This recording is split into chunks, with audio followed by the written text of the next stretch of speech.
हरे कृष्णा। आज चर्चा करने का प्रयास करेंगे 10वें अध्याय का 25 नंबर श्लोक। भगवान विभूति के बारे में बता रहे हैं अपनी उसी की सीरीज में है। महर्षिणाम भृगुर अहम गिराम स्मयेकम अक्षरम यज्ञानाम जप यज्ञोस्मि स्थावराणाम हिमालयः महर्षिणाम भृगु अहम गिराम स्मये एक अक्षरम यज्ञानाम जप यज्ञोस्मि स्थावराणाम हिमालयः। ठीक है, देखिए। महर महर्षिणाम भृगु भृगुर अहम, महान ऋषियों में मैं भृगु हूं। गिराम्स में एक अक्षरम, गिराम अर्थात वाणी, शब्द। तो शब्दों में मैं एक अक्षरम ओम हूं। यज्ञानाम जप यज्ञोस्मि, समस्त यज्ञों में, यज्ञ अर्थात ऐसे कर्म जिससे, ऐसी क्रियाएं जिससे भगवान कृष्ण प्रसन्न होते हैं, तो उन समस्त यज्ञों में मैं जप यज्ञ हूं। जपा, हरे कृष्णा कृष्ण कृष्ण हरे हरे, हरे राम राम राम हरे हरे, जप यज्ञ हूं। स्थावराणाम हिमालय, और स्थावराणाम का क्या अर्थ ले रहे हैं प्रभुपाद जी? जड़ पदार्थों में, जड़ पदार्थों में भगवान हिमालय की, हिमालय भगवान की विभूति। ठीक है, अनुवाद देखिए। मैं महर्षियों में भृगु हूं, वाणी में दिव्य ओमकार हूं, समस्त यज्ञों में पवित्र नाम का कीर्तन जप तथा समस्त अचलों में हिमालय हूं। ठीक है, गीता भूषण टीका। महर्षि अर्थात ब्रह्मा जी के पुत्रों में मैं अत्यंत तेजस्वी भृगु हूं। अत्यंत तेजस्वी क्यों बोला जा रहा है, इसके पीछे एक कथा आती जो आप लोग जानते ही होंगे, क्योंकि आप लोग इस्कॉन डिवोटीज हैं। इस्कॉन डिवोटीज से कोई बात छुपती नहीं है। हरि हो। कोई भी आध्यात्मिक विषय डिवोट इस्कॉन डिवोटीज से छुपा नहीं है, सब जानते हो, सारी रिपोर्ट है उनके पास। तो ये कथा आती है कि एक समय की बात है कि बहुत सारे महान ऋषि इकट्ठा थे, और सबने कहा यार भगवान कौन है। ये चर्चा हुई कि भगवान कौन है। तो सबने भृगु ऋषि को अपॉइंट किया कि आप पता लगाइए भगवान कौन है। तो भृगु ऋषि अपने पिताजी के पास गए, हम देख रहे हैं ब्रह्मा जी के पुत्र है, पिताजी के पास गए, और गए तो कुछ सम्मान नहीं किया, ना प्रणाम ना कुछ, ऐसे ही मौज में गए। तो वहां वर्णन मिलता है कि ब्रह्मा जी को क्रोध आया, लेकिन उन्होंने क्रोध प्रकट नहीं किया।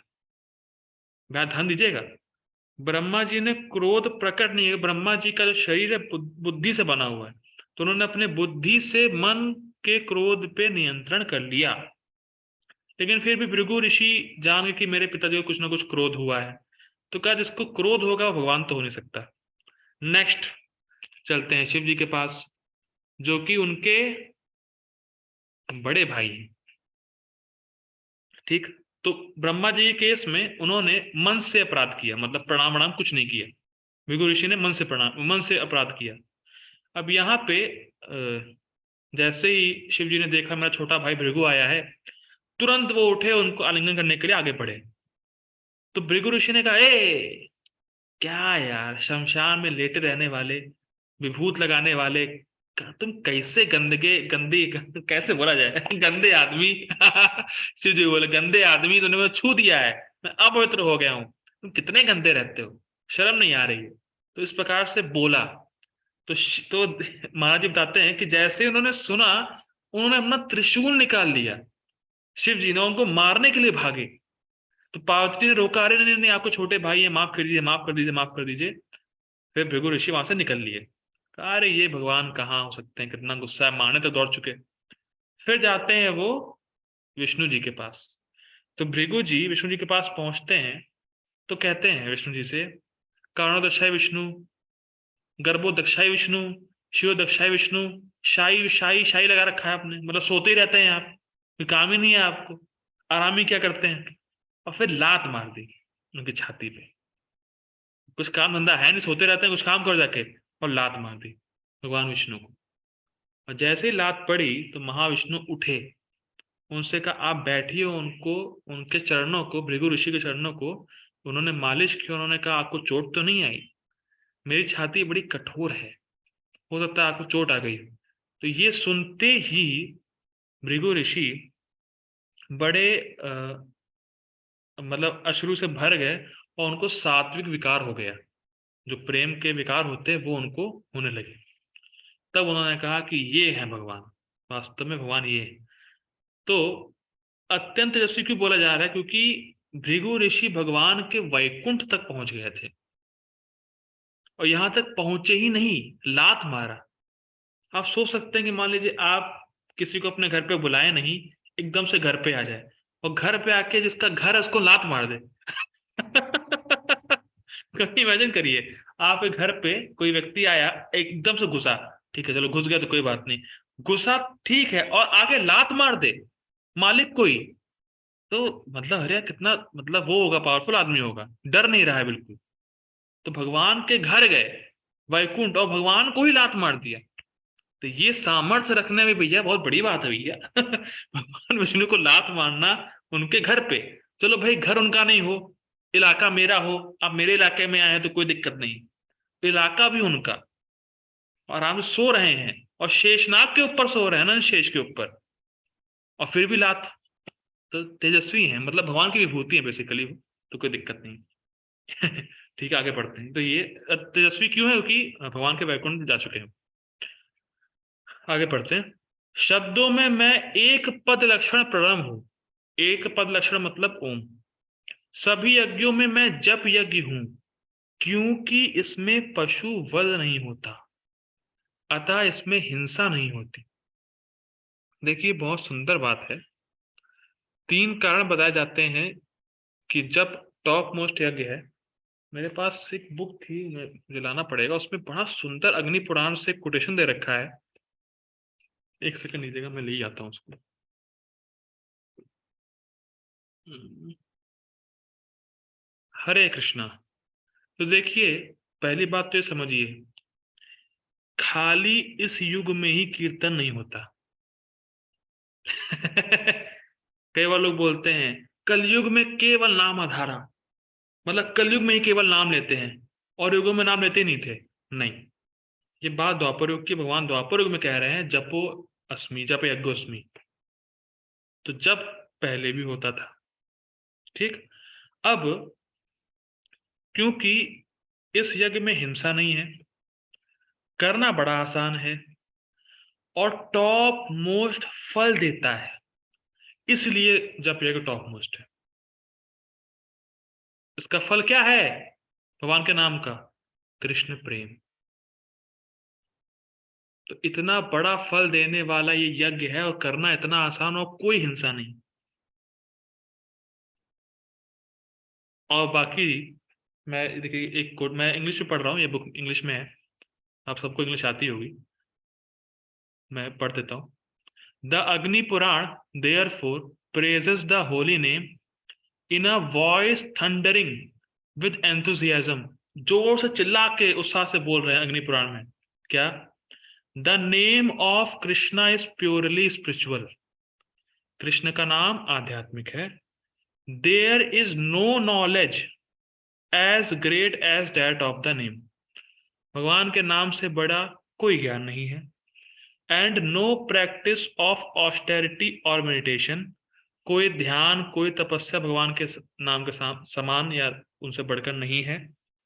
No result of spiritual activity. कोई स्पिरिचुअल एक्टिविटी या कोई यज्ञ उनके समान नहीं है, जो भगवान बता रहे हैं यहाँ पे। No form of renunciation. कोई त्याग उसके समान नहीं है। No act of sense control. इंद्रियों को संयमित करने का इससे अच्छा उपाय तो कोई है ही नहीं। No pious act. कोई पुण्य का कार्य इससे बढ़कर नहीं है। No goal that can match it. यानी कृष्ण प्रेम देने वाला गोल और कहीं मतलब उपलब्ध नहीं, केवल नाम जप से ही कृष्ण प्रेम प्राप्त हो। The name is the supreme liberation and the supreme destination and the supreme peace. कई बार ये प्रश्न आता है कि कैसे मुक्ति प्राप्त होगी, या कैसे, क्या है मुक्ति, क्या है। तो बेसिकली बहुत सुंदर बात इसमें दे रखी है कि भगवान का नाम ही मुक्ति है। समझ रहे हैं आप बात? कैसे मुक्ति मिलेगी? आप भगवान का नाम ले रहे ही मुक्ति है, और कुछ मुक्ति नहीं है। भगवान का नाम लेना ही मुक्ति है। कोई अलग वस्तु नहीं, इसलिए यहां पे लिखा हुआ है the name is supreme liberation, the name is eternal life itself. और ये बहुत सुंदर लाइन लगी थी मुझे, इसलिए मैं हाइलाइट कर रखा है, the name is the source reason for existence. Krishna का नाम ही जीवात्मा के अस्तित्व का कारण है। वाह क्या लाइन है! जीवेर स्वरूप होए नित्य कृष्ण दास। और कृष्ण के दास के क्या मतलब, काम क्या है? कृष्ण का नाम लेना, क्योंकि कृष्ण नाम जब से बड़ा प्रसन्न होते हैं। तो ये बेसिकली सब बातें इसलिए बोली जा रही हैं कि इससे बड़ा यज्ञ, जब से बड़ा कोई यज्ञ हो ही नहीं सकता है। ठीक है। इसमें एक और भी एक कथा भक्त लोग कहते हैं कि एक ब्राह्मण था जो जप करता था डेली। एक ब्रह्म राक्षस उसको खाने के लिए आया, तो उस समय ब्राह्मण ने विष्णु का नाम लिया, विष्णु जी के नाम का उच्चारण किया, तो वो राक्षस के ब्राह्मण को खाने की इच्छा ही खत्म हो गई। अगर उस समय ब्राह्मण कोई और यज्ञ करता तो कुछ काम नहीं आता, लेकिन भगवान के नाम से ब्रह्म राक्षस की जो इच्छा थी ब्राह्मणों को खाने की, वो परिवर्तित हो गई।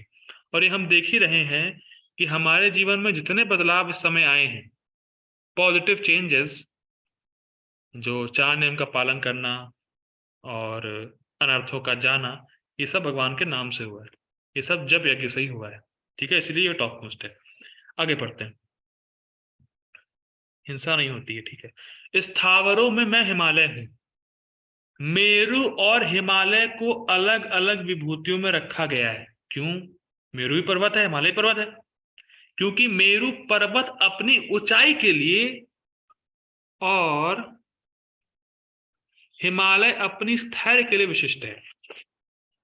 यहां तक कि बताते हैं कि पहले के समय में पर्वत भी उड़ते थे, पर्वतों के भी पर थे, और वो कहीं भी लैंड कर देते थे। तो इसीलिए जो हिमालय है वो अपनी स्थिरता के लिए मशहूर है, और मेरु अपनी लंबाई के लिए मशहूर है, इसीलिए उनको अलग अलग विभूति कहा गया है। ठीक है। और प्रभुपाद जी इस बात को रखेंगे अपने अपने परपुट में। ठीक है। तात्पर्य परपुट बाय डिवाइन ग्रेस AC भक्तिदान स्वामी श्रील प्रभुपाद की जय। तात्पर्य, ब्रह्मांड के प्रथम ब्रह्मा ने विभिन्न योनियों के विस्तार के लिए कई पुत्र उत्पन्न किए। इनमें से भृगु सबसे शक्तिशाली मुनि थे। क्यों? क्योंकि वो वैकुंठ तक गए थे और जाके लात मार दी थी। उनका अलग ही सीन है भृगु मुनि का। समस्त दिव्य ध्वनियों में ओमकार कृष्ण का रूप है स्पष्ट। समस्त यज्ञों में हरे कृष्णा कृष्णा कृष्णा हरे हरे, हरे राम राम राम हरे हरे का जप कृष्ण का सर्वाधिक शुद्ध रूप है। कभी कभी पशु यज्ञ की भी संस्तुति की जाती है, किंतु हरे कृष्ण यज्ञ में हिंसा का प्रश्न ही नहीं उठता है। लेकिन हिंसा तो होती है, हम तो देख रहे हैं हिंसा होती है। हरे कृष्ण यज्ञ में हिंसा होती है भाई।